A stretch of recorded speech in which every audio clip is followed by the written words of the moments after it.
అంబేద్కరు ఒక రాజ్యాంగ రచయితగా ఈ దేశానికి, ఈ ప్రజలకి ఆయన చేసిన మేలు ఏమిటి? నిజమండి. నేను రాజ్యాంగం ఎప్పుడో నేను డిగ్రీ ఉన్నప్పుడు నేను చదివాను, సివిల్స్ కోసం చదివాను, అకాడమిక్గానే చదివాను. ఈ మధ్యకాలంలో నా మిత్రుడు ఒక చిన్న పుస్తకం తీసుకొచ్చాడు, నువ్వు నేను రాజ్యాంగం అని. రాజ్యాంగాన్ని సరళమైన భాషలో, ప్రజల భాషలో ఒక బుక్ తీసుకొచ్చాడు ఫ్రెండ్. అప్పుడు చదువుతుంటే అసలు రాజ్యాంగాన్ని మించిన పర్సనాలిటీ డెవలప్మెంట్ నాకేం కనిపించలేదు. ఇంకా అసలు రాజ్యాంగాన్ని మించిన పర్సనాలిటీ డెవలప్మెంట్ నాకేం కనిపించలేదు అసలు. ఎందుకంటే అందరికీ సమానమైన హక్కులు ఉండాలి. ఇంతకు మించిన పర్సనల్ డెవలప్మెంట్ ఏముంది చెప్పండి అసలు.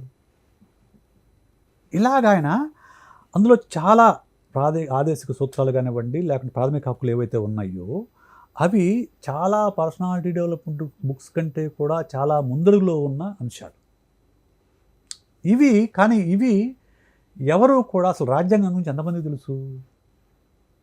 ఎంతమంది తెలుసు మనకు? చదవం మనము. మన పుస్తకాలు ఎక్కడ, టెక్స్ట్ బుక్స్ ఎక్కడ వాటిని పెట్టరు. ఆ బుక్ ఎక్కడ అందుబాటులో ఉండదు, ఉన్నా కానీ ఇంగ్లీష్లో దొరుకుతుంది. సో అందువల్ల ఏంటి, నా రిక్వెస్ట్ ఏంటంటే ప్రభుత్వాలు పాఠ్యపుస్తకాలు కొంచెం రాజ్యాంగంలో మౌలికమైన అంశాలని ఒక పాఠ్యాంశంగా రూపొందిస్తే అందులో ఏ హక్కులు ఉన్నాయి ఏమిటనే విషయం తెలుసుకుంటారు. అది నిజమైన పర్సనల్ డెవలప్మెంట్కి సంబంధించిన పుస్తకం రాజ్యాంగం. అందులో ప్రాథమిక హక్కులకు సంబంధించి చదువుతుంటే చాలా ఆశ్చర్యం వేసింది. అది అంబేద్కర్ మనకి ఇచ్చింది. అది ఇంకోటి ప్రధానంగా అంబేద్కర్ ఎందుకు విమర్శిస్తారు? రిజర్వేషన్లు పెట్టాడు, ఇదే ప్రధాన విమర్శ. అదే కానీ రిజర్వేషన్లు కేవలం దళితుల కోసం పెట్టుకున్నాడా?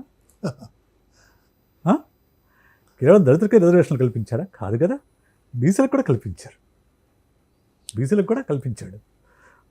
ఎందుకు కల్పించాడు మరి బీసీలకి? ఆయన దళితుల కోసమే పోరాడే వ్యక్తి అయితే ఆయన కల్పించి, ఎందుకంటే అప్పటి వరకు ఉన్న చదువుకునే అవకాశం ఉంది కేవలం వర్ణాలకు, ముఖ్యంగా బ్రాహ్మణులకు మాత్రమే పరిమితమైన అంశము. అది నిమ్న వర్గాలకి రావడానికి చాలా కష్టపడాల్సి వస్తుంది. వాళ్ళ సోషియో ఎకనామిక్ స్టేటస్ అనేది చాలా లోయర్ లెవెల్ ఉంటుంది. కాబట్టి వాళ్ళు మిగతా వాళ్ళతో పోటీ పడటం అంటే చాలా కష్టమైన అంశం. నేను చిన్న ఉదాహరణ చెప్తానండి. మావాడు జేఈ, ఐఐటి, ఐఏఈ, ఎంసెట్ రాశాడు. మా వాడికి ఒక రూమ్ ఉంది, ఓకే, ఏసీ ఉంది, ఈ కాలేజీలో చదివాడు, అన్ని సౌకర్యాలు ఉన్నాయి. ఇదే పరీక్ష ఇంకో దళిత వాళ్ళం కూడా రాయాలి. వాడికి అసలు పనుకోవడానికి చోటే ఉండదు, లైట్ సరిగా ఉండదు, చదువుకునే అవకాశం ఉండదు, దోమలు కుడుతూ ఉంటాయి, పక్కనే బరిగొడ్లు కట్టేసి ఉంటారు. ఇన్ని ఒకరి మధ్య వాడు చదువుకోవాలి. వీడికి ఒకటే పరీక్ష. ఎలా పోటీ పడగలడు? ఇది ఆర్థికమైన అంతరం. ఇక సామాజికమైన అంతరం ఉంటుంది. చాలామంది అంటుంటారు, కానీ సైకాలజిస్ట్గా నాకు చాలా కోపం వస్తుంది వాళ్ళు మాట్లాడుతుంటే. ఎందుకనంటే అంబేద్కర్ తీసుకున్నాం, చిన్నప్పుడు 50 మంది ఉన్న క్లాస్లో నిన్నొక్కడని క్లాసు బయట కూర్చోబెట్టి నీకు నీళ్లు కూడా తాగే హక్కు లేకుండా చేస్తే నీ మనసు పైన అది ఎంత బలమైన గాయాన్ని వేస్తుందనే విషయం అర్థం చేసుకోవాలి. అది సైకాలజిస్ట్ నాకు తెలుసు. ఈ రోజుల్లో కూడా మనం చూస్తున్నాం, ఒక గుర్రం ఎక్కాడిని చంపేసినాడు, కులాంతర వివాహం చేసుకుని చంపేసిన వాళ్ళని. నా కళ్ళెదురుగా నా ఫ్రెండ్ని మా పక్క ఊరిలో అతను దళిత వర్గానికి చెందినవాడు. మేము పని మీద వెళ్తే, ఎరా నా కొడక మా ఇంట్లో అడుగు పెడతామని చెప్పి చెప్పు తీసుకొని ఉంటాడు.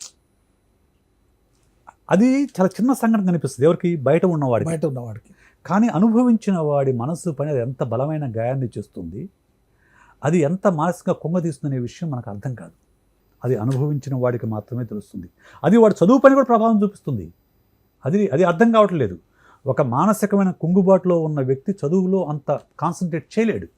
ఇవన్నీ కూడా అర్థం కాకుండా రిజర్వేషన్ చూస్తే అది కేవలం ఎట్లా అనిపిస్తుందంటే కులం బట్టి ఇచ్చాడనిపిస్తుంది.